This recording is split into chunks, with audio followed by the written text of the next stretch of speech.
নির্বাচন গ্রহণযোগ্য করতে সরকারকে এখনই তত্ত্বাবধায়কের মতো নিরপেক্ষ হতে হবে। প্রধান উপদেষ্টার সঙ্গে বৈঠকে বিএনপি। প্রশাসন থেকে ফ্যাসিস্টের দোসরদের অপসারণ দাবি। সামাজিক মাধ্যমে আসা ভারতের সঙ্গে চুক্তি বাতিলের তালিকা সঠিক নয়। একটি চুক্তি ও কয়েকটি উন্নয়ন প্রকল্প বাতিলের তথ্য জানালেন উপদেষ্টা। পাকিস্তানের সঙ্গে ভালো সম্পর্কে জোর। বাড়ি ভাড়া 15% পুনর্নির্ধারণে আন্দোলন প্রত্যাহার এমপি ও শিক্ষকদের। ক্লাসে ফেরার ঘোষণা। নভেম্বরে মিলবে 7.5 ভাগ অর্থ, বাকি অংশ আগামী বছরের জুলাইয়ে। শীর্ষ ঋণ খেলাপিদের হাতে 6 ব্যাংকের 85,000 কোটি টাকা। রাষ্ট্রায়ত্ত ব্যাংক খাতাকিভূত করার সুপারিশ। ক্ষমতায় গেলে কেন্দ্রীয় ব্যাংকে হস্তক্ষেপ না করার প্রতিশ্রুতি বিএনপির। এবং চিত্রনায়ক সালমান শাহর অপমৃত্যু এখন হত্যা মামলা। সাবেক স্ত্রী সামিরা, খলনায়ক ডন, ব্যবসায়ী আজিজ মোহাম্মদ ভাই সহ আসামি 11। 7 ডিসেম্বরের মধ্যে প্রতিবেদন দাখিলের নির্দেশ।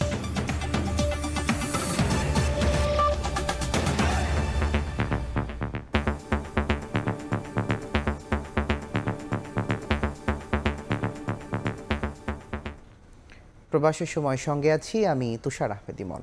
ফেব্রুয়ারির নির্বাচন গ্রহণযোগ্য করতে সরকারকে এখনই তত্ত্বাবধায়কের মতো নিরপেক্ষ হতে হবে। মঙ্গলবার সন্ধ্যায় প্রধান উপদেষ্টা ডক্টর মোহাম্মদ ইউনূসের সঙ্গে বৈঠক শেষে একথা বলেন বিএনপি মহাসচিব মির্জা ফখরুল ইসলাম আলমগীর। বলেন, অন্তর্বর্তী সরকারের দলীয় লোক থাকলে তাদের অপসারণ করতে হবে। প্রশাসন, বিচার বিভাগ ও আইন শৃঙ্খলা বাহিনীর নিরপেক্ষতার জন্য তাদের মধ্যে ফ্যাসিস্টের দোসরদের সরাতে হবে বলেও দাবি জানায় বিএনপি। নিরপেক্ষ থাকা সহ সুষ্ঠু নির্বাচনে সব ধরনের ব্যবস্থা নেওয়ার প্রতিশ্রুতি দিয়েছেন প্রধান উপদেষ্টা। আগামী ফেব্রুয়ারিতে জাতীয় সংসদ নির্বাচন, দেশের চলমান সার্বিক পরিস্থিতি ও প্রশাসনের বেশ কিছু বিষয় নিয়ে বৈঠক করতে মঙ্গলবার সন্ধ্যায় প্রধান উপদেষ্টার বাসভবন যমুনায় আসেন বিএনপির প্রতিনিধি দল। দলটির মহাসচিব মির্জা ফখরুলের নেতৃত্বে স্থায়ী কমিটির সদস্য আমির খসরু মাহমুদ চৌধুরী ও সালাউদ্দিন আহমদ অংশ নেন বৈঠকে। সন্ধ্যা 6টা থেকে শুরু হওয়া বৈঠক চলে সোয়া 1 ঘন্টা। বেশ কয়েকজন উপদেষ্টা উপস্থিত ছিলেন বৈঠকে। পরে প্রতিনিধি দল বৈঠকের বিষয় নিয়ে কথা বলেন গণমাধ্যমে। মির্জা ফখরুল জানান, আগামীর নির্বাচন গ্রহণযোগ্য করতে অন্তর্বর্তী সরকারকে এখনই তত্ত্বাবধায়ক সরকারের ভূমিকায় যেতে হবে। জাতীয় সংসদ অনুষ্ঠানকে অর্থবহ, নিরপেক্ষ, সকলের কাছে গ্রহণযোগ্য করে তোলার জন্য এই মুহূর্ত থেকে যেটা প্রয়োজন হচ্ছে অন্তর্বর্তীকালীন সরকারকে এখন কেয়ারটেকার গভর্নমেন্টের আদলে নিতে হবে। অর্থাৎ তত্ত্বাবধায়ক সরকার, সেই ভূমিকায় তাদেরকে যেতে হবে। তিনি দাবি জানান, প্রশাসন, বিচার বিভাগ ও আইন শৃঙ্খলা বাহিনীর ভেতরে ফ্যাসিস্টের দোসরদের দ্রুত অপসারণ করতে হবে ডক্টর ইউনূসের সরকারকে। প্রশাসনকে পুরোপুরিভাবে নিরপেক্ষ একটা ধারণা জনগণের মধ্যে তৈরি করতে হবে। সেক্রেটারিয়েটে যারা এখনো আছেন, যাদেরকে চিহ্নিত ফ্যাসিস্ট যে দোসর বলা হয়, তাদেরকে সরিয়ে সেখানে নিরপেক্ষ কর্মকর্তা দেওয়ার জন্য আমরা বলেছি যে প্রশাসনেও, জেলা প্রশাসন বিশেষ করে, সেখানেও একইভাবে ব্যবস্থা গ্রহণ করতে হবে। পুলিশের নিয়োগের ক্ষেত্রে বিশেষ করে যে সমস্ত আপনার নতুন করে নিয়োগ দেওয়া হবে বা আপনার পদোন্নতি দেওয়া হবে, সেই ক্ষেত্রে একদম নিরপেক্ষ অবস্থা নেওয়ার কথা আমরা বলে এসেছি। বর্তমান সরকারের ভেতরে যদি দলীয় লোক থেকে থাকে, তাদেরও অপসারণের জন্য অন্তর্বর্তী সরকারের প্রতি আহ্বান জানান বিএনপি মহাসচিব। সরকারকে সম্পূর্ণভাবে নিরপেক্ষতা বজায় রাখার জন্যে সরকারের মধ্যে যদি কোনো দলীয় লোক থেকে থাকেন, তাকে অপসারণ করার জন্য আমরা দাবি জানিয়ে এসেছি। এদিকে প্রধান উপদেষ্টার দফতর থেকে জানানো হয়, নির্বাচনের আগে প্রশাসনের যাবতীয় রদবদল ডক্টর ইউনূসের তত্ত্বাবধানেই হবে। এছাড়া নির্বাচনের সময় সরকারের নিরপেক্ষতা নিয়ে বিএনপিকে আশ্বস্ত করা হয়েছে বলেও জানানো হয়। আহমেদ সালেহীন, সময় সংবাদ, ঢাকা। নভেম্বরে গণভোটের দাবি ও পিআরের নামে নির্বাচন বানচাল ষড়যন্ত্র রুখিয়ে দেওয়ার হুঁশিয়ারি দিয়েছেন বিএনপি নেতারা। ভারতে বসে ফ্যাসিস্ট দোসরদের দিয়ে দেশে বিশৃঙ্খলা তৈরির চেষ্টাও দেখছেন তারা। এদিকে গুলশানে আইআরআই প্রতিনিধি দলের সঙ্গে বৈঠক করেছেন মহাসচিব সহ দলের শীর্ষ নেতারা। মাননীয় প্রধান উপদেষ্টা, জুলাই সনদ স্বাক্ষরের আগে শুরু হওয়া পিআর এবং গণভোট নিয়ে রাজনৈতিক অঙ্গনে এখনো থামেনি আলোচনা। সনদ স্বাক্ষরের পরও নিজ নিজ অবস্থান তুলে ধরছে রাজনৈতিক দলগুলো। মঙ্গলবার দুপুরে নয়াপল্টনে সমসাময়িক ইস্যুতে সংবাদ সম্মেলনে বিএনপির সিনিয়র যুগ্ম মহাসচিব রুহুল কবির রিজভী বলেন, গণভোটের বিষয়টি আরও সুনির্দিষ্ট করা প্রয়োজন। তবে সংসদ নির্বাচন এবং গণভোট একই দিনে আয়োজনের পক্ষে মত জানান তিনি। যদি ফেব্রুয়ারির মাঝামাঝি জাতীয় নির্বাচন হয় তো এটার তো বিরাট প্রস্তুতি। গণভোটও তো একটা বড় নির্বাচন, সারা দেশ মিলেই নির্বাচনটা হবে, গণভোটটি হবে। তাহলে এইটার প্রস্তুতি নেবে কখন, ওইটার প্রস্তুতি কখন নেবে, এর মধ্যে তো একটা সময়ের তো একটা ক্লাশ লেগে যাবে এই জায়গায়। তো এই ধরনের জেদাজেদির তো কোনো কারণ নেই। যেটা প্রাপ্য নয় সেটাও যখন চাই তখন সেটাকে আমরা বলি মামার বাড়ির আবদারের মতো একটা বিষয়। জাতীয় প্রেস ক্লাবে এক স্মরণ সভায় বিএনপি চেয়ারপারসনের উপদেষ্টা আমানুল্লাহ আমান বলেন, নির্বাচনের আগে অনৈক্য দেখা দিলে ফ্যাসিবাদীরা পুনর্বাসিত হবে। কেউ পিআর পদ্ধতির নামে নির্বাচন ভণ্ডুল করার চেষ্টা করছে, কেউ নির্বাচন বানচাল করার চেষ্টা করছে, কেউ বিভিন্নভাবে ষড়যন্ত্র করছে। প্রতিবেশী দেশে বসবাস করে আজকে ষড়যন্ত্র করছে, চক্রান্ত করছে শেখ হাসিনা। নির্বাচন কেউ রুখতে পারবে না। জনগণ যারা রুখতে যাবে নির্বাচন, জনগণই তাদেরকে রুখবে। জনগণ সিদ্ধান্ত নেবে কারা আগামীতে দেশ চালাবে। এদিকে গুলশানে বিএনপি চেয়ারপারসনের কার্যালয়ে দলটির নেতাদের সঙ্গে বৈঠক করে সফররত ইন্টারন্যাশনাল রিপাবলিক ইনস্টিটিউট IRI এর প্রতিনিধি দল। মুরসালিন হক জুনায়েদ, সময় সংবাদ, ঢাকা। জুলাই সনদে শুধু একমত হওয়া প্রস্তাবের উপর গণভোট দেওয়ার দাবি জানিয়েছেন বিপ্লবী ওয়ার্কার্স পার্টির সাধারণ সম্পাদক সাইফুল হক। মঙ্গলবার দুপুরে রাজধানীর সেগুন বাগিচায় সংবাদ সম্মেলনে তিনি বলেন, অন্তর্বর্তী সরকার এখন দুর্বল এবং অকার্যকর, তাই দেশে অস্থিতিশীল পরিবেশ তৈরি হয়েছে। এর সুযোগ নিচ্ছে অনেকে। সরকারের উচিত বিতর্কিত উপদেষ্টাদের অব্যাহতি দেয়া, নির্বাচন সামনে রেখে যোগ্য লোক নিয়ে আসা, গণ অভ্যুত্থানের আকাঙ্ক্ষা বাস্তবায়ন সহ গণতান্ত্রিক পরিবেশে নির্বাচনের দাবিতে 24 অক্টোবর কেন্দ্রীয় শহীদ মিনারে ঢাকা সমাবেশ ও গণমিছিল কর্মসূচির ঘোষণা দেন বিপ্লবী ওয়ার্কার্স পার্টির নেতা।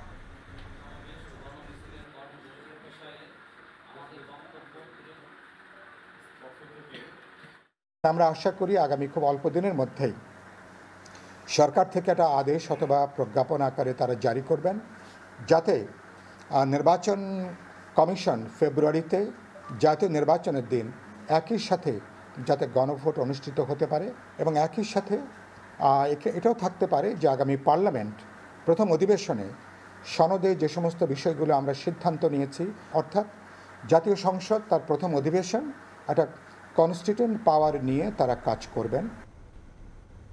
নির্বাচনে এই অপব্যবহার ও অপতথ্য ঠেকাতে সেন্ট্রাল সেল গঠন করার সিদ্ধান্ত নিয়েছে নির্বাচন কমিশন। মঙ্গলবার সকালে নির্বাচনী প্রশিক্ষণ ইনস্টিটিউটে বিভিন্ন প্রতিষ্ঠানের প্রতিনিধিদের নিয়ে সেমিনারে সিইসি আরও জানায়, নজরদারির আওতায় আসবে দুর্গম এলাকাও। ভোটের সময় কৃত্রিম বুদ্ধিমত্তা বা AI এর অপব্যবহার নিয়ে দুশ্চিন্তায় ইসি। মঙ্গলবার নির্বাচনী প্রশিক্ষণ ইনস্টিটিউটে AI এর অপব্যবহার রোধে কর্মপরিকল্পনা প্রণয়নে এক কর্মশালার আয়োজন করা হয়। এতে বিভিন্ন সংস্থার প্রতিনিধিরা অংশ নেন।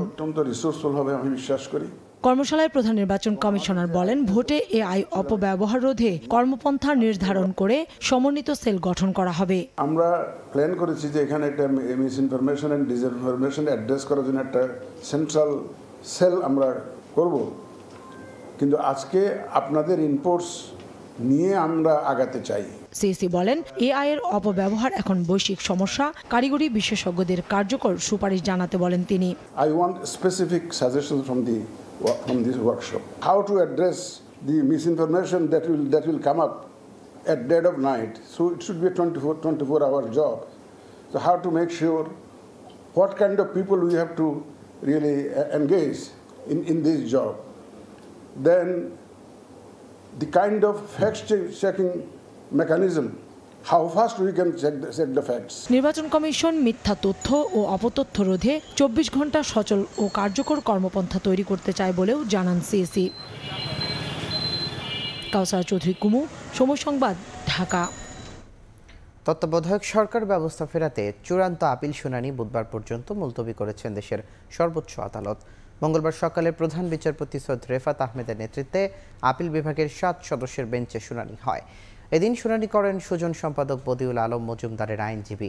পরে শুনানি করবেন বিএনপি জামায়াতের আইনজীবী ও রাষ্ট্রপক্ষের শুনানি।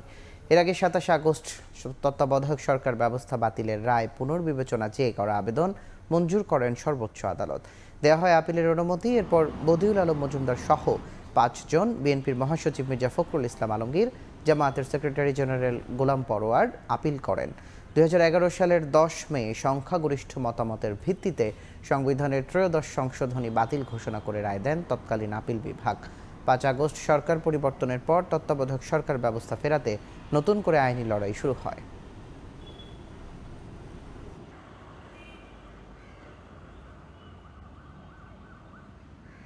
তত্ত্বাবধায়ক ব্যবস্থার ব্যাপারে একটা প্রধান ওনাদের অবজেকশন ছিল যে এখানে অনির্বাচিত ব্যক্তিরা ক্ষমতায় থাকে। মাননীয় প্রধান বিচারপতি খুবই উল্লেখযোগ্য উদাহরণ দিয়েছেন। সেটা হলো, আমরা গত 10 বছরে দেখেছি যে অনেক অনির্বাচিত ব্যক্তি মন্ত্রীর পদমর্যাদায় উপদেষ্টা হিসাবে ছিলেন। জনগণ যদি নির্বাচনের 90 দিনের জন্য মেনে নিতে চায়, তাহলে তো এটা আদালতের বলা উচিত না যে এটা জনগণ করতে পারে না। যুক্তরাষ্ট্রভিত্তিক ইন্টারন্যাশনাল রিপাবলিকান ইনস্টিটিউট IRI এর প্রতিনিধি দল প্রধান উপদেষ্টার সঙ্গে সৌজন্য সাক্ষাৎ করেছে। মঙ্গলবার রাষ্ট্রীয় অতিথি ভবন যমুনায় প্রতিনিধি দলটি জানায়, IRI ফেব্রুয়ারিতে জাতীয় নির্বাচনে অন্তত 10 জন আন্তর্জাতিক পর্যবেক্ষক পাঠাবে। প্রতিনিধি দলের প্রধান ও IRI পরিচালনা পর্ষদের সদস্য ক্রিস্টোফার জে ফাসনার বলেন, পর্যবেক্ষকদের উপস্থিতি নির্বাচনের সময় সহিংসতার ঝুঁকি কমাতে সাহায্য করবে। প্রতিনিধি দলটি বর্তমানে বাংলাদেশের প্রাক নির্বাচনী পরিবেশ মূল্যায়নের জন্য সফরে রয়েছে। প্রধান রাজনৈতিক দলের সঙ্গেও সাক্ষাৎ করার কথা রয়েছে তাদের। বৈঠকে প্রধান উপদেষ্টা আশ্বস্ত করে বলেন, বাংলাদেশ একটি শান্তিপূর্ণ অন্তর্ভুক্তিমূলক নির্বাচনের পথে রয়েছে।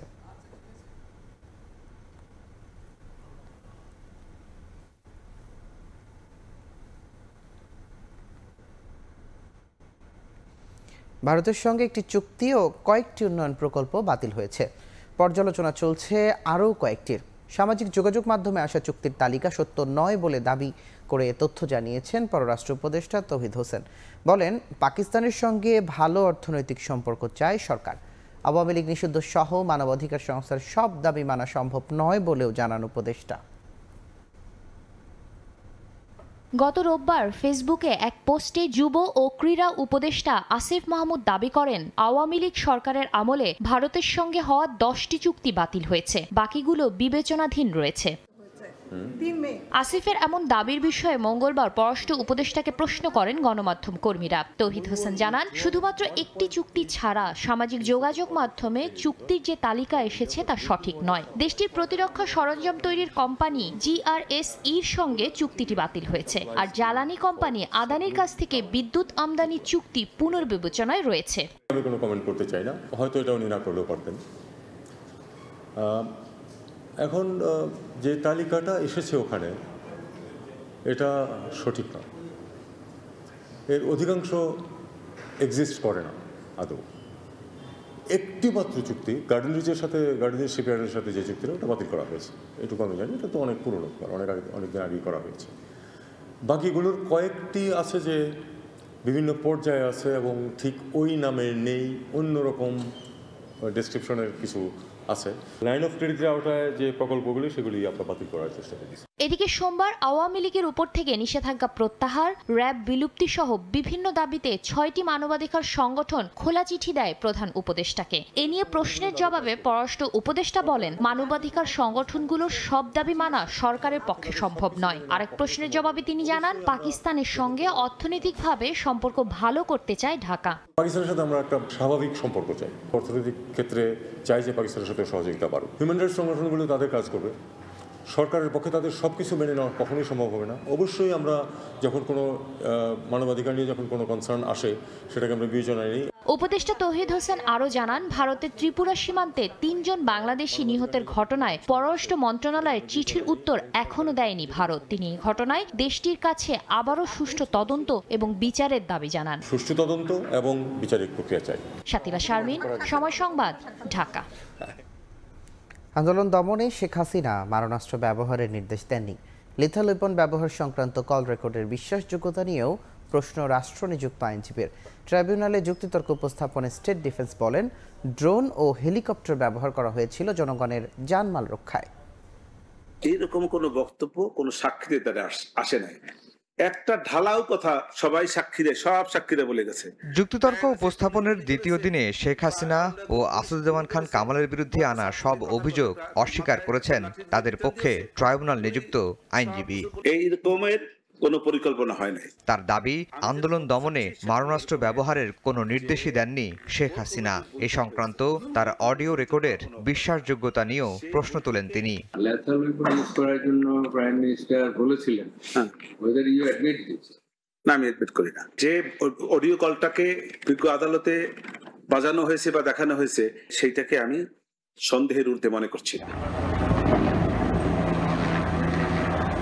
তিনি আরো বলেন, আন্দোলন চলাকালে ড্রোন ও হেলিকপ্টার ব্যবহার করা হয় রাষ্ট্রের সম্পত্তি ও জনগণের জানমাল রক্ষার্থে। এ সময় ট্রাইব্যুনালের নানা প্রশ্নের জবাব দেন স্টেট ডিফেন্স।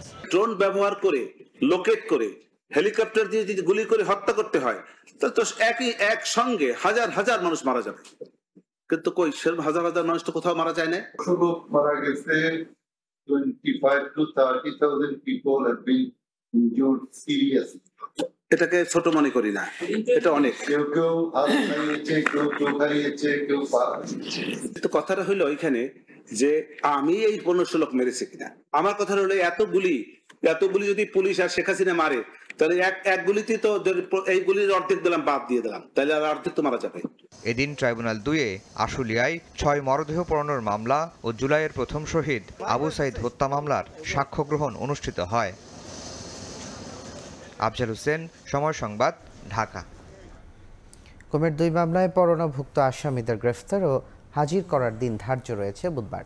গত 11 অক্টোবর সেনা সদরের এক ব্রিফিংয়ে জানানো হয়, পরোয়ানাভুক্ত সাবেক ও বর্তমান 15 সেনা কর্মকর্তাকে হেফাজতে নেওয়া হয়েছে। ট্রাইব্যুনালের prosecutor Gazi M A Tamim বলেছেন, আসামিরা হাজির না হলে আইন অনুযায়ী হাজির হতে পত্রিকায় বিজ্ঞপ্তি দেওয়া হবে। সাংবাদিকদের প্রশ্নের জবাবে এই কথা বলেন এই প্রসিকিউটর। ওনারা আইনের প্রতি শ্রদ্ধাশীল হয়ে এই ওয়ারেন্ট অফ অ্যারেস্ট সম্পর্কে জ্ঞাত হয়ে ট্রাইব্যুনালে এসে হাজির হতে পারেন, অথবা আইন শৃঙ্খলা বাহিনী তাদেরকে গ্রেফতার করে ট্রাইব্যুনালে নিয়ে আসতে পারে। যদি ওনারা হাজির না হন অথবা ওনাদেরকে হাজির করা না হয়, তবে এই আইন অনুযায়ী তাদেরকে ট্রাইব্যুনালে উপস্থিত হওয়ার জন্য 2টি জাতীয় পত্রিকা, একটি বাংলা এবং একটি ইংরেজি, এই 2টি জাতীয় পত্রিকায় বিজ্ঞপ্তি প্রদান করে দেওয়া হবে এবং একটি তারিখ নির্ধারণ করা হবে যে আগামী অমুক তারিখের মধ্যে ওনারা যেন ট্রাইব্যুনালে হাজির হয় এই মামলা সম্পর্কে জানার জন্য বা মামলায় অ্যাপিয়ার করার জন্য। প্রবাসের সময় আরও থাকছে, টেন্ডারের গোপন দর আগেই ঠিকাদারের কাছে ফাঁস করে দেওয়ার অভিযোগ। গণপূর্ত অধিদপ্তরের অভিযানে সত্যতা পেল দুদক, নথিপত্র যাচাই বাছাই শেষে আইনি ব্যবস্থা। 15% বাড়ি ভাড়া পাবেন এমপিও শিক্ষক কর্মচারীরা। 1 নভেম্বর থেকে পাবেন 7.5%, বাকি 7.5% মিলবে আগামী জুলাই থেকে। আন্দোলনের 10ম দিনে ঘোষণা দেন শিক্ষা উপদেষ্টা চৌধুরী রফিকুল আবরার। এরপর আন্দোলন প্রত্যাহারের ঘোষণা দেন শিক্ষক প্রতিনিধিরা। 20% বাড়ি ভাড়া সহ ভাতা বাড়ানোর দাবিতে টানা 10 দিন ধরে আন্দোলন এমপিওভুক্ত শিক্ষক কর্মচারীদের। শিক্ষা উপদেষ্টার সঙ্গে কয়েক দফা বৈঠক করেন শিক্ষক প্রতিনিধিরা। সরকার প্রথমে 5% বাড়ি ভাড়া বাড়ানোর সিদ্ধান্ত জানালে তা প্রত্যাখ্যান করে আন্দোলন চালিয়ে যান তারা। মঙ্গলবার আন্দোলনের 10ম দিনে শিক্ষা উপদেষ্টার সঙ্গে ফের বৈঠকে বসেন শিক্ষক কর্মচারীরা। আলোচনার পর 2 দফায় মূল বেতনের 15% বাড়ি ভাড়া দেওয়ার সিদ্ধান্তের কথা জানান উপদেষ্টা। অর্থ মন্ত্রণালয়ের ছাড় অতীতে যেটাই পরবর্তীকালে তারা যেটা দিলেন 5%, এবং সেটাই আমাদের পক্ষে এই বাজেটে সম্ভব, সেটাই আমরা বলেছিলাম। এবং সেই প্রেক্ষিতেই আজকের এই ঘোষণা যেটা হলো যে 5% থেকে 7.5% এই বছর, এবং আগামী বছর এটা পুরোটা উন্নীত হয়ে 15% সেটা হবে। এই সিদ্ধান্তকে যুগান্তকারী আখ্যা দিয়ে আন্দোলন প্রত্যাহার করে ক্লাসে ফেরার ঘোষণা দেন শিক্ষকদের প্রতিনিধি। বাংলাদেশের ইতিহাসে, বিশেষ করে এমপিভুক্ত শিক্ষকদের ইতিহাসে এটা একটা মাইল ফলক হয়ে থাকবে বলে আমরা বিশ্বাস করি। আশা করি এটা ইমপ্লিমেন্ট খুব দ্রুত হবে। আমরা এখানে ঘোষণা দিচ্ছি যে আমরা আগামীকালকে থেকে আমাদের শ্রেণীকক্ষে ফিরে যাবো ইনশাল্লাহ। নির্বাচিত সরকার আসলে শিক্ষা ও শিক্ষকদের জীবনমান উন্নয়নে কাজ করবে বলে আশা প্রকাশ করেন উপদেষ্টা ও আন্দোলনকারী শিক্ষকরা। প্রসূন আশিস, সময় সংবাদ, ঢাকা। এদিকে টানা 10 দিন আন্দোলনের পর 15% বাড়ি ভাড়ার সিদ্ধান্তে উচ্ছ্বসিত এমপিও শিক্ষক কর্মচারীরা। আন্দোলন প্রত্যাহার করে ক্ষতি পুষিয়ে নিতে শনিবারও ক্লাস নেয়ার ঘোষণা দিয়েছেন তারা। বাকি দাবি আদায়ে সরকারের সঙ্গে আলোচনা চলবে জানান শিক্ষক নেতারা। আন্দোলন করে সফল হয়ে প্রজ্ঞাপন নিয়ে বাড়ি যাচ্ছে আলহামদুলিল্লাহ। 10 দিন অবস্থান কর্মসূচি, বিক্ষোভ ও অনশনের পর এমপিওভুক্ত শিক্ষক কর্মচারীদের মুখে হাসি। সরকার দাবি মেনে নেয় শিক্ষা প্রতিষ্ঠানে ফিরে যাওয়ার ঘোষণা। আমরা এখন থেকে আমাদের সকল আন্দোলন কর্মসূচি আমরা প্রত্যাহার করছি। মঙ্গলবার বাড়ি ভাড়া 15% বৃদ্ধির বিষয়ে অর্থ বিভাগের সম্মতিপত্রের পর কেন্দ্রীয় শহীদ মিনারে উচ্ছ্বাস প্রকাশ করেন শিক্ষকরা। প্রতিশ্রুতি অনুযায়ী বাস্তবায়নের আহ্বান জানান তারা। 6 লক্ষ বেসরকারি এমপিওভুক্ত শিক্ষকদের যে প্রাণের দাবি তা কিছুটা হলেও প্রত্যাশা পূর্ণ করতে পেরেছে। আন্দোলনের ফলে যে যৎসামান্য পেয়েছি তাতেই আমরা মোটামুটি একটু খুশি। মূলত এই বিজয়টা আমাদের সকলের বিজয়, প্রাথমিক বিজয়, আমরা খুশি। 15% আমাদেরকে যে উৎসব ভাতা দিয়েছে, আমরা সরকারের কাছে অত্যন্ত কৃতজ্ঞ। আনুষ্ঠানিক সংবাদ সম্মেলনে শিক্ষক নেতারা বলেন, শিক্ষার্থীদের ক্ষতিপূরণে শনিবারও শ্রেণী পাঠদান চালিয়ে যাবেন তারা। কর্মচারীদের উৎসব ভাতা বৃদ্ধির বিষয়ে সরকারের সঙ্গে আলোচনা চলবে বলেও জানান। আমরা সিদ্ধান্ত নিয়েছি বার্ষিক পরীক্ষার আগ পর্যন্ত যে কয়টা শনিবার আছে আমাদের কষ্ট হইলেও আমরা শনিবারগুলো খোলা রেখে তাদের এই যে 8 দিন ক্ষতি হয়েছে আমরা ইনশাআল্লাহ পুষাই দিব। 3 দফা দাবিতে 10 দিনের আন্দোলনে সংহতি প্রকাশ করা দল ও সংগঠনগুলোর প্রতি কৃতজ্ঞতা জানান শিক্ষক নেতারা। আমরা এগুলো দেখব। টানা 10 দিনের অবস্থান কর্মসূচি, আমরণ অনশন ও বিক্ষোভের পর অবশেষে বিজয়ের হাসি হেসে ঘরে ফিরে যাচ্ছেন বেসরকারি এমপিওভুক্ত শিক্ষক কর্মচারীরা। তাদের প্রত্যাশা, এভাবেই সব ন্যায্য দাবির পক্ষে থাকবেন সংশ্লিষ্ট সকল পক্ষ। সামদানি প্রত্যয়, সময় সংবাদ, ঢাকা। মাত্র 3 গ্রাহকের কাছে আটকে আছে জনতা ব্যাংকের 40,000 কোটি টাকা। এভাবে শীর্ষ ঋণ খেলাপিদের কাছে 85,000 কোটি টাকা আটকে থাকায় এখন নাজুক রাষ্ট্রায়ত্ত ব্যাংক খাত। পরিস্থিতি তুলে ধরে অর্থ মন্ত্রণালয় এবার রাষ্ট্রায়ত্ত ব্যাংকগুলোকে একীভূত করার সুপারিশ বাংলাদেশ ব্যাংকের। তবে সবল ব্যাংকের সঙ্গে নয়, বরং দুর্বল রাষ্ট্রায়ত্ত ব্যাংকগুলোকে নিয়ে আলাদা ব্যাংক করার পরামর্শ বিশেষজ্ঞদের। সেলিয়া সুলতানা রিপোর্ট। জনতা যেন জনতার নয়। রাষ্ট্রায়ত্ত ব্যাংক হওয়ায় গত 1 বছরে আমানতকারী বেড়েছে জনতা ব্যাংকে, তবে ফেরেনি ঋণের আকারে দেওয়া আমানতকারীদের 53,848 কোটি টাকা। সেখানে অ্যাননটেক্স, বেক্সিমকো, এস আলমের কাছেই আটকে 40,000 কোটি টাকা। সর্বশেষ তথ্যে 6 রাষ্ট্রায়ত্ত ব্যাংকের শীর্ষ 120 খেলাপির কাছে গ্রাহকের টাকা আটকে আছে 85,444 কোটি টাকা। জনতা ছাড়াও অগ্রণী ব্যাংকের পাওনা 11,500 কোটি টাকা, রূপালীর 10,100 কোটি টাকার বেশি, সোনালী ব্যাংক পাবে 6,700 কোটি টাকা, বেসিক ব্যাংকের 2,500 কোটি এবং বিডিবিএল এর 500 কোটি টাকা। এবার রাষ্ট্রায়ত্ত ব্যাংকগুলোর খেলাপির ঋণ তুলে ধরে কেন্দ্রীয় ব্যাংকের একীভূত করার সুপারিশ মন্ত্রণালয়ের টেবিলে। সুপারিশে বলা হয়, সোনালী ব্যাংকের পরিস্থিতি তুলনামূলক ভালো হওয়ায় দুর্বল কোনো ব্যাংকে একীভূত করা যেতে পারে। অন্যান্য ব্যাংকের যে সমস্ত ঋণ আছে যেগুলো আসলে বাছবিচার না করে দেওয়া হয়েছে, সেগুলো আদায় করা অনেক কষ্টসাধ্যের ব্যাপার। সেগুলোকে যদি সেই ঋণগুলোকেও যদি সোনালী ব্যাংকের আদায়ের দায়িত্ব পড়ে, সেক্ষেত্রে কিন্তু এটা একটা সোনালী ব্যাংকের জন্য চ্যালেঞ্জ হবে।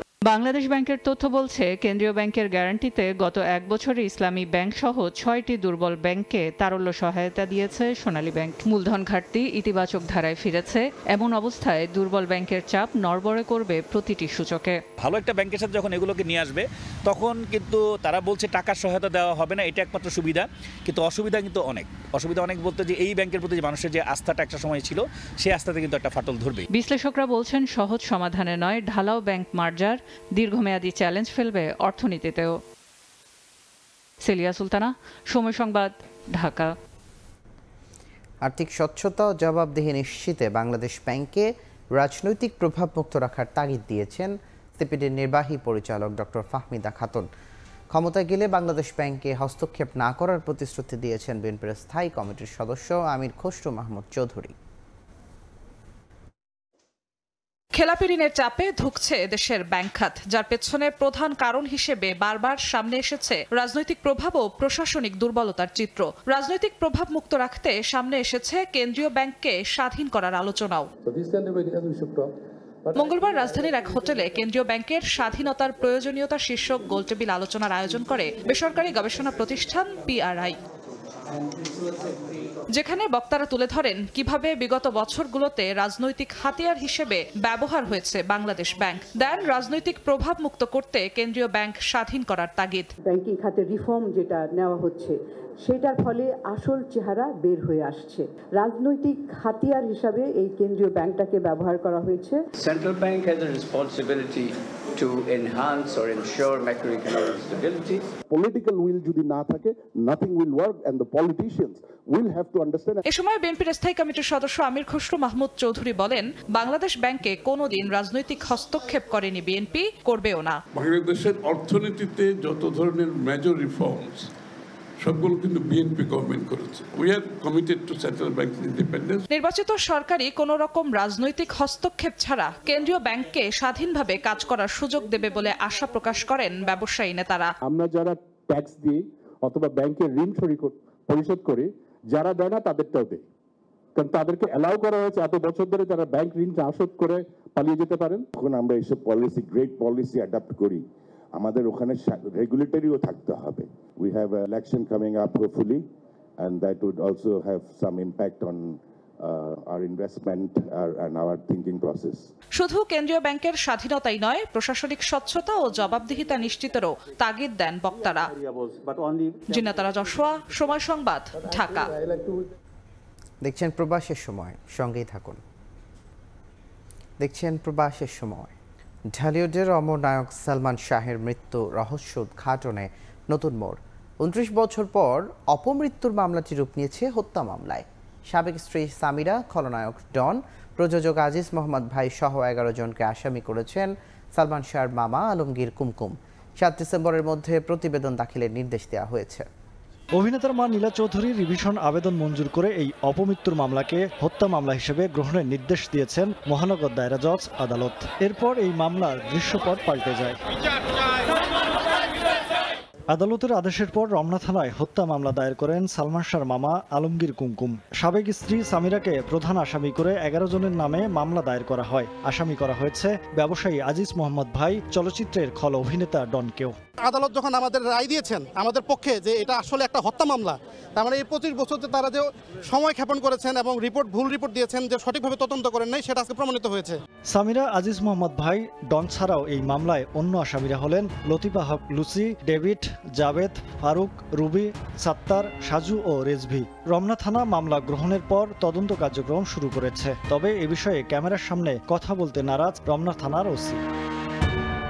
দীর্ঘ 29 বছর ধরে চলেছে তদন্ত, প্রতিবেদন, অভিযোগ আর পাল্টা অভিযোগ। কিন্তু প্রশ্ন একটাই, সত্যিই কি আত্মহত্যা করেছিলেন সালমান শাহ, নাকি এটি ছিল সাজানো হত্যাকাণ্ড? নতুন এই তদন্তযাত্রা হয়তো এনে দিতে পারে সেই প্রশ্নের জবাব। 7 ডিসেম্বরের মধ্যে প্রতিবেদন দাখিলের নির্দেশ দিয়েছেন আদালত। মহিব আল হাসান, সময় সংবাদ, ঢাকা। ত্রিভুজ প্রেমের বলি হলেন জগন্নাথ বিশ্ববিদ্যালয়ের শিক্ষার্থী জোবায়েদ হোসাইন। পুলিশ জানিয়েছে, জোবায়েদের সঙ্গে প্রেমে জড়ালেও পুরানো প্রেমিক মাহিরকে ভুলতে না পেরে 23 দিন আগে খুনের পরিকল্পনা করেন বর্ষা। বাস্তবায়ন করেন মাহির ও তার বন্ধু আইলান। হত্যার সময় বর্ষার কাছে প্রাণ ভিক্ষা চেয়েও পাননি জোবায়েদ। দায় স্বীকার করে আদালতের জবানবন্দি দিয়েছেন। গ্রেফতার 3 জন, পরে তাদের কারাগারে পাঠানো হয়। পুরান ঢাকার আরমানিটোলার নূর বক্স লেনের বাড়ির সিঁড়িতে রোববার জগন্নাথ বিশ্ববিদ্যালয়ের শিক্ষার্থী জোবায়েদ হোসাইনকে হত্যার পর ঘটনাস্থল থেকে পালিয়ে যান মাহির রহমান ও ফারদিন আহমেদ আইলান। হত্যার প্রাথমিক সম্পৃক্ততা পাওয়ায় সে রাতেই জোবায়েদের টিউশন ছাত্রী বার্জিস শবনাম বর্ষাকে আটক করে পুলিশ। পরে ধরা পড়েন বর্ষার সাবেক প্রেমিক মাহির ও বন্ধু আইলান। বর্ষা ও মাহিরকে মুখোমুখি জিজ্ঞাসাবাদে খোলে হত্যাকাণ্ডের জট। পুলিশ জানায়, মাহিরের সঙ্গে সম্পর্ক থাকাকালে গৃহশিক্ষক জোবায়েদের সঙ্গেও প্রেমে জড়ান বর্ষা। মাহিরকে সে বলছে যে জোবায়েদকে না সরাতে পারলে আমি আসলে তোমার থাকতে পারবো না। এই কথা থেকেই তারা জোবায়েদকে সরায় দেওয়ার পরিকল্পনা করে। প্রাথমিক জিজ্ঞাসাবাদে গ্রেফতারকৃতরা জানায়, হত্যাকাণ্ডের দিন জোবায়েদকে ফোন করে ডেকে আনেন বর্ষা। জোবায়েদ যখন এখানে আসে উপস্থিত হয়, তার সাথে কথা কাটাকাটি হয়, তাকে বর্ষাকে ত্যাগ করার কথা বলা হয়, তার ওখান থেকে সরে আসতে বলা হয়। সে এটা বলে যে সে মেয়ে তো আমাকে ভালোবাসে, আমি কেন সরে যাব। এই এক পর্যায়ে তর্কাতর্কির পর্যায়ে এই চাকু দিয়ে তার গলায় পোস্ট দিলে জোবায়েদ রক্তক্ষরণে অতিরিক্ত রক্তক্ষরণে সেখানে মারা যায়। বর্ষার সঙ্গে জোবায়েদের সম্পর্ক বিশ্বাস করতে পারছেন না তার বড় ভাই। আমার কাছে এরকম কিছু বলেনি, আমি মনে করতেছি আরো ইনভেস্টিগেশন করে আরো একটু গল্পটা আরো খোলাসা হওয়ার দরকার আছে। গ্রেফতার 3 জনই আদালতে স্বীকারোক্তিমূলক জবানবন্দি দিয়েছে। এরপর তাদের কারাগারে পাঠানোর নির্দেশ দেন আদালত। সানবীর রূপল, সময় সংবাদ, ঢাকা। টেন্ডার প্রক্রিয়ায় দুর্নীতি সহ একাধিক অনিয়মের অভিযোগে গণপূর্ত অধিদপ্তর অভিযান চালিয়েছে দুদক। অভিযানকালে কর্মকর্তারা টেন্ডারের গোপন দর আগেই ঠিকাদারদের ফাঁস করার প্রাথমিক সত্যতা পেয়েছে। দুদক জানিয়েছে কমিশনের সুপারিশ অনুযায়ী পরবর্তী পদক্ষেপ নেবে। গণপূর্ত অধিদপ্তরের 2 ডজনের বেশি কর্মকর্তার বিরুদ্ধে দুর্নীতির একাধিক অনুসন্ধান তদন্ত চলমান রয়েছে দুদকে। এর মাঝেই অসাধু কর্মকর্তাদের যোগসাজশে বিভিন্ন টেন্ডার প্রক্রিয়ায় অনিয়ম দুর্নীতির অভিযোগে মঙ্গলবার গণপূর্ত অধিদপ্তরে অভিযান চালায় সংস্থাটি।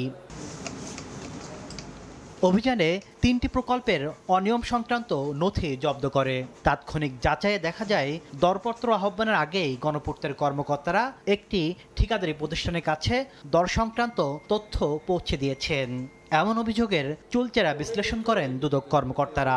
আমাদের কাছে মনে হয়েছে যে এইখানে প্রাক্কলনের তথ্য ফাঁস হয়েছে। 3টা প্রকল্পের ক্ষেত্রে একই প্রতিষ্ঠানকে পেয়েছি যাদের প্রাক্কলন অলমোস্ট কাছাকাছি। টেন্ডার সংক্রান্ত নথিপত্র দুদককে সরবরাহ করা হয়েছে বলে জানিয়েছেন গণপূর্তের নির্বাহী প্রকৌশলী কায়সার ইবনে শাইখ।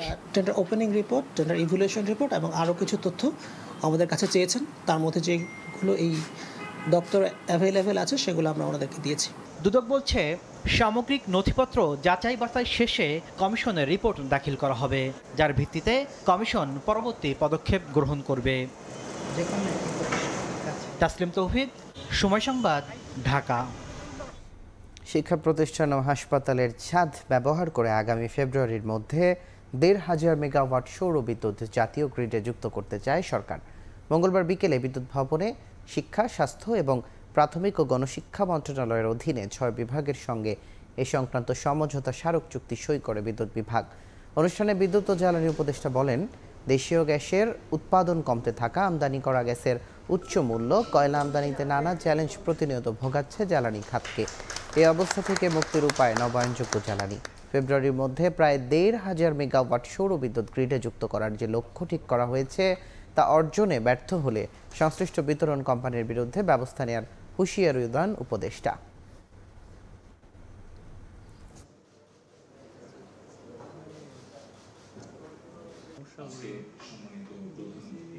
আগেও কিন্তু সৌর বিদ্যুৎ অনেক চেষ্টা করা হয়েছে, কিন্তু হয় নাই প্রধানত বিতরণ সংস্থাগুলোর অসহযোগিতার কারণে।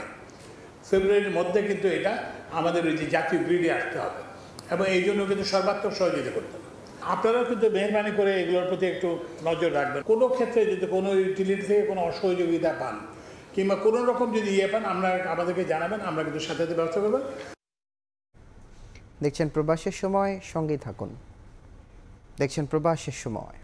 কক্সবাজারের রামুতে মুক্তিপণের দাবিতে সহোদর 2 শিশুকে অপহরণের পর হত্যার দায়ে 5 আসামির মৃত্যুদণ্ড এবং 3 নারী সহ 4 জনকে যাবজ্জীবন কারাদণ্ড দিয়েছেন আদালত। দীর্ঘ 8 বছরের বিচারিক প্রক্রিয়া শেষে রায় দেন জেলার নারী ও শিশু নির্যাতন দমন ট্রাইব্যুনাল।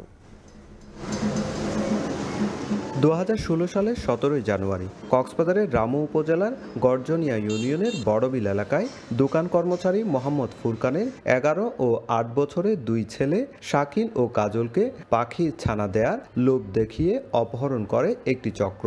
অপহরণের কয়েক ঘন্টা পরই মোবাইলে পরিবারের কাছে 4 লাখ টাকা মুক্তিপণ দাবি করে অপহরণকারীরা। 2 দিন পর 19 জানুয়ারি গর্জনিয়া পুলিশ ফাঁড়িতে অজ্ঞাতনামা আসামিদের বিরুদ্ধে মামলা দায়ের করেন শিশু দুটির বাবা ফুরকান। পরে অভিযান চালিয়ে একই এলাকার জাহাঙ্গীর আলম সহ 2 জনকে গ্রেপ্তার করে পুলিশ। তাদের দেয়া তথ্যের ভিত্তিতে স্থানীয় এক পাহাড়ি জঙ্গল থেকে শিশুদের লাশ উদ্ধার করা হয়। এই ঘটনায় 2016 সালে 7 এপ্রিল 15 জনের বিরুদ্ধে আদালতে চার্জশিট জমা দেন মামলার তদন্তকারী কর্মকর্তা। দীর্ঘ বিচারিক প্রক্রিয়া শেষে 5 আসামির মৃত্যুদণ্ড এবং 3 নারীসহ 4 জনকে যাবজ্জীবন কারাদণ্ডাদেশ দেন আদালত। মারা যাওয়া এক আসামিকে মামলা থেকে অব্যাহতি ও 5 জনকে বেকসুর খালাস দেওয়া হয়। 5 জনকে আমৃত্যু ফাঁসিতে ঝুলিয়ে মৃত্যুদণ্ডাদেশের আদেশ দিয়েছেন এবং 7 জনকে যাবজ্জীবন দিয়েছেন। রায়ে সন্তোষ প্রকাশ করেন বাদীপক্ষের আইনজীবী। আমরা একটা যথাযথ রায় পেয়েছি, এই রায়ে আমরা বাদীপক্ষ সন্তুষ্ট। রায়ের সময় প্রধান আসামি জাহাঙ্গীর আলম আদালতে উপস্থিত ছিলেন। দণ্ডপ্রাপ্ত বাকি 8 জন আসামি পলাতক রয়েছে। সুজাউদ্দিন রুবেল, সময় সংবাদ, কক্সবাজার। দেখছেন প্রবাসের সময়, সঙ্গেই থাকুন। দেখছেন প্রবাসের সময়। জাপানের ইতিহাসে প্রথমবারের মতো নারী প্রধানমন্ত্রী হিসেবে নির্বাচিত হয়েছেন সানায়ে তাকাইচি। লিবারেল ডেমোক্রেট পার্টির এই রক্ষণশীল নেত্রী মঙ্গলবার পার্লামেন্টের নিম্নকক্ষে ভোটাভুটিতে রেকর্ড ভোট পান। 247 আইন প্রণেতার মধ্যে তাকে সমর্থন দেন 237 জন। এর মধ্য দিয়ে ইতিহাস গড়েন তিনি। পুরুষ প্রধান রাজনীতির দীর্ঘ অধ্যায় পেরিয়ে এটাই জাপানের নতুন রাজনৈতিক মাইল ফলক। তাকাইচি দীর্ঘদিন ধরে দলীয় রাজনীতি ও মন্ত্রিসভায় গুরুত্বপূর্ণ ভূমিকা পালন করেছেন। নিরাপত্তা, সংবিধান সংশোধন ও অর্থনৈতিক স্থিতিশীলতাকে অগ্রাধিকার দিতে চান তিনি।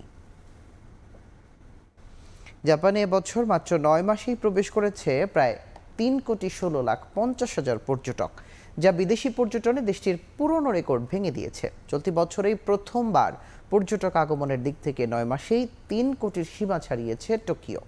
জাপান থেকে শাকিল মাহমুদের রিপোর্ট। নিজস্ব খাদ্য, সংস্কৃতি ও শিল্প দিয়ে বিশ্ববাসীর মনে জায়গা করে নিয়েছে জাপান। প্রতি বছর দেশটিতে লাখো পর্যটকের আনাগোনা দেখা যায়। জাপান ন্যাশনাল ট্যুরিজম অর্গানাইজেশনের তথ্য অনুযায়ী চলতি বছরে শুধুমাত্র সেপ্টেম্বরেই 32 লাখের বেশি বিদেশি জাপানে প্রবেশ করেছেন, যা গত বছরের একই সময়ের তুলনায় 13.7% বেশি। জানুয়ারি থেকে সেপ্টেম্বর এই 9 মাসে মোট আগমন বেড়েছে 17.7%, যা জাপানের পর্যটন খাতের জন্য এক ঐতিহাসিক সাফল্য হিসেবে বিবেচিত হচ্ছে। সবচেয়ে বেশি পর্যটক এসেছে প্রতিবেশী দেশ চীন থেকে, প্রায় 7,75,500 জন, যা মোট জনসংখ্যার 20%। দক্ষিণ কোরিয়া থেকেও আগমন বেড়েছে, দাঁড়িয়ে আছে 6,70,500 জনে। অন্যদিকে টাইফুন ও ফ্লাইট বাতিলের কারণে হংকং থেকে আগমন কমেছে 12.2%। তবুও এশিয়ার দেশগুলো এখন জাপানের পর্যটন বাজারের সবচেয়ে বড় অংশীদার। তবে বছরের শুরুতে সামাজিক যোগাযোগ মাধ্যমে জাপানে ভূমিকম্পের আশঙ্কা নিয়ে ছড়িয়ে পড়া গুজব কিছু সময়ের জন্য পর্যটক আগমনকে প্রভাবিত করেছিল, কিন্তু কর্তৃপক্ষের দ্রুত পদক্ষেপ ও প্রচারণা সেই ভয় কাটিয়ে দেয় অল্প সময়ের মধ্যেই। দুর্বল ইয়েনের কারণে বিদেশি পর্যটকদের কেনাকাটা এখন আরও লাভজনক, ফলে জাপানে ভ্রমণ ব্যয়ও বেড়েছে উল্লেখযোগ্যভাবে। জুলাই থেকে সেপ্টেম্বর এই 3 মাসে বিদেশি পর্যটকরা ব্যয় করেছেন প্রায় 2.13 ট্রিলিয়ন ইয়েন, যা প্রায় 14.1 বিলিয়ন মার্কিন ডলারের সমতুল্য। এই ব্যয় আগের বছরের একই সময়ের তুলনায় 11.1% বেশি এবং জাপানের ইতিহাসে এই সময়ের জন্য সর্বোচ্চ, যা দেশের খুচরা বিক্রয়, হোটেল, পরিবহন ও খাদ্য খাতে সরাসরি প্রভাব ফেলেছে। মোহাম্মদ শাকিল মাহমুদ, সময় সংবাদ, জাপান। সৌদি আরবের জেদ্দায় অনুষ্ঠিত হয়েছে জিয়া সাইবার ফোর্সের সাংগঠনিক সংবর্ধনা ও কমিটি পরিচিতি সভা। দেশটির পশ্চিম অঞ্চল কেন্দ্রীয় কমিটির উদ্যোগে জেদ্দার এক হোটেলে হয় অনুষ্ঠানটি। সভাপতিত্ব করেন মোহাম্মদ তসলিম উদ্দিন, সঞ্চালনায় ছিলেন আব্দুল আলী মালাল। প্রধান অতিথি হিসেবে ছিলেন কেন্দ্রীয় নির্বাহী সদস্য মোহাম্মদ সোহেল। বক্তারা বলেন, শহীদ জিয়াউর রহমানের আদর্শে অনুপ্রাণিত হয়ে প্রবাসে থেকেও গণতান্ত্রিক আন্দোলনে কাজ করছে জিয়া সাইবার ফোর্স। বিএনপির নেতৃত্বে গণতন্ত্র পুনরুদ্ধারের সংগ্রামে প্রবাসীরাও সোশ্যাল মিডিয়ায় সক্রিয় ভূমিকা রাখছেন বলেও জানান তারা। শেষে নবগঠিত কমিটির নেতৃবৃন্দকে পরিচয় করিয়ে দেওয়া হয়।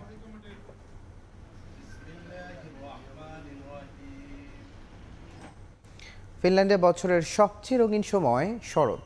প্রকৃতিতে যেন রঙের উৎসব। সবুজ পাতারূপ নেয় লাল, হলুদ আর কমলা সাজে। মনোমুগ্ধকর মৌসুমটি অবশ্য জানান দেয় দীর্ঘ শীতের আগমনীকে। ফিনল্যান্ড থেকে বিস্তারিত মহিউদ্দিন মধুর রিপোর্ট।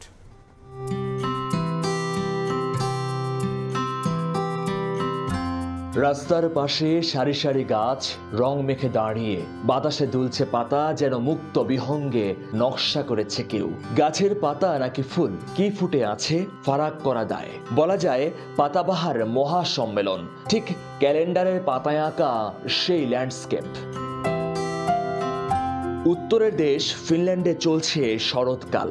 বছরের এই সময়টায় প্রকৃতি যেন তার সব রং নিয়ে বসে যায়। সবুজ পাতাগুলো সাজে বর্ণিল রূপে।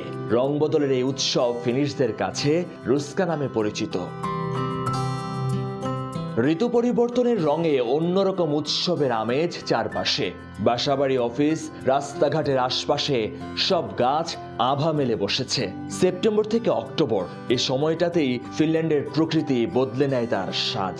সূর্যের আলো কমে আসে, তাপমাত্রা নেমে যায় আর গাছের পাতা হারায় তাদের সবুজ রং। তখনই ফুটে ওঠে লুকিয়ে থাকা হলুদ, কমলা, সোনালী আর লাল রং। শরতের রঙিন দৃশ্য দারুণ উপভোগ্য। ক্যামেরার লেন্সে যতটা না তুলে ধরা যায় তার চেয়ে বেশি টানে খালি চোখে। সপ্তাহখানেকের মাঝেই রঙিন পাতা ঝরে পড়বে মাটিতে আর প্রকৃতি প্রস্তুত হবে দীর্ঘ শীতের। সোনালী রোদে ঝরে পড়া পাতা বার্তা দেয় পরিবর্তন, সৌন্দর্য আর জীবন চক্রের। পাতার রং বদলের পেছনে বৈজ্ঞানিক কারণ থাকলেও জীবনের বোধ ফুটে ওঠে প্রকৃতির আচরণে। চার ঋতুর এই দেশে শরৎকাল দারুণ প্রাকৃতিক সৌন্দর্য নিয়ে আসে, তবে সেটি ক্ষণিকের জন্য। আগাম বার্তা দেয় তুষারপাত আর শীতকালের। মহিউদ্দিন মধু, সময় সংবাদ, ফিনল্যান্ড। দেখছেন প্রবাসের সময়, সঙ্গেই থাকুন। দেখছেন প্রবাসের সময়। বাংলাদেশ ওয়েস্ট ইন্ডিজ ওয়ানডে সিরিজের খবর। উইন্ডিজের কাছে সুপার ওভারে ম্যাচ হারল বাংলাদেশ। 11 রানের লক্ষ্যে খেলতে নেমে 9 রানে থামে স্বাগতিকরা। 1 রানের জয়ে সিরিজে সমতা আনল উইন্ডিজ। সুপার ওভারে 2টি ওয়াইড ও একটি নো বল পেলেও ব্যাটিং ব্যর্থতায় ম্যাচ হাতছাড়া করল মিরাজের দল। এর আগে প্রথমে ব্যাট করে নির্ধারিত 50 ওভারে 213 রান করে বাংলাদেশ। জবাবে অধিনায়ক সেই হোপের 50-তে বাংলাদেশের সমান 213 রানে থামে ক্যারিবিয়ানরা। 50 হাঁকিয়ে ম্যাচ সেরা হন সেই হোপ। এই প্রথম বাংলাদেশের কোনো ম্যাচ টাই হলো, তবে সুপার ওভারে স্নায়ুর পরীক্ষায় পাশ করতে পারল না বাংলাদেশ। বাড়ল সিরিজ জয়ের অপেক্ষা। একই সঙ্গে অনেকগুলো প্রশ্নের সম্মুখীন করলো এই ম্যাচ। মিরাজের অধিনায়কত্ব আর সৌম্য সরকারের সুপার ওভারে ব্যাটিং। মিরপুর শেরে বাংলা জাতীয় ক্রিকেট স্টেডিয়াম থেকে সাজিদ মুস্তাহিদ, সময় সংবাদ, ঢাকা। অধিনায়ক ও কোচের সিদ্ধান্তেই সুপার ওভারে ইনফর্ম রিশাদ হোসেনকে ব্যাটিংয়ে পাঠায়নি বাংলাদেশ দল। ম্যাচ শেষে সংবাদ সম্মেলনে এমনটাই জানিয়েছেন সৌম্য সরকার। সুযোগ পেয়েও 11 রান করতে না পারায় কঠিন উইকেটের দোহাই দেন এই ওপেনার। এদিকে মিরপুরের কালো মাটির উইকেট নিয়ে বিদ্রুপ করেন ওয়েস্ট ইন্ডিজের স্পিনার আকিল হোসেন। কোচরা প্ল্যান করছে, কোচ ক্যাপ্টেন ওনাদের একটা পার্ট ছিল, সো ওনারা চিন্তা করছে যে মেন ব্যাটসম্যান পাঠাবে, এটাই হয়তো ছিল। আর আমারও নিজেরও কনফিডেন্স ছিল যে না, আমি একটা বাউন্ডারি এখান থেকে আদায় করতে পারবো। কিন্তু হ্যাঁ, এটাও ঠিক যে উইকেটটাও এরকম ছিল না যে ইজি 6 মারা, ইজি বাউন্ডারি মারার মতো উইকেট না। বলটা অনেক পুরাতন ছিল, মানে পুরাতন হয়ে গেছে। 50 ওভারের পরের বল মারলেও বলগুলো যাচ্ছিল না। সো অ্যাকচুয়ালি বড় হিট করতে গেলে উইকেটের একটা হেল্প থাকে, স্কিড বা বলেন, বলটা একটু স্লো আসতেছিল এবং টানও ছিল অনেক বেশি। সো হ্যাঁ, নেক্সট টাইম যদি কখনো এরকম উইকেট থাকে অবশ্যই ওইরকমভাবে প্র্যাকটিসটাও করতে হবে। First thing that I did was check my TV. আমি ভেবেছিলাম আমার টেলিভিশনের কালারে কোনো সমস্যা, পরে বুঝলাম উইকেটটাই কালো, টিভিতে সমস্যা নেই। Surely something is wrong with my television. এই পর্যায়ে শীর্ষ সংবাদগুলো জানিয়ে দিচ্ছি আরেকবার। নির্বাচন গ্রহণযোগ্য করতে সরকারকে এখনই তত্ত্বাবধায়কের মতো নিরপেক্ষ হতে হবে। প্রধান উপদেষ্টার সঙ্গে বৈঠকে বিএনপি। প্রশাসন থেকে ফ্যাসিস্টের দোসরদের অপসারণ দাবি। সামাজিক মাধ্যমে আসা ভারতের সঙ্গে চুক্তি বাতিলের তালিকা সঠিক নয়। একটি চুক্তি ও কয়েকটি উন্নয়ন প্রকল্প বাতিলের তথ্য জানালেন উপদেষ্টা। পাকিস্তানের সঙ্গে ভালো সম্পর্কের জোর। এবং বাড়ি ভাড়া 15% পুনর্নির্ধারণে আন্দোলন প্রত্যাহার। এমপি ও শিক্ষকদের ক্লাসে ফেরার ঘোষণা। নভেম্বরে মিলবে 7.5 বাকি অংশ আগামী বছরের জুলাইয়ে।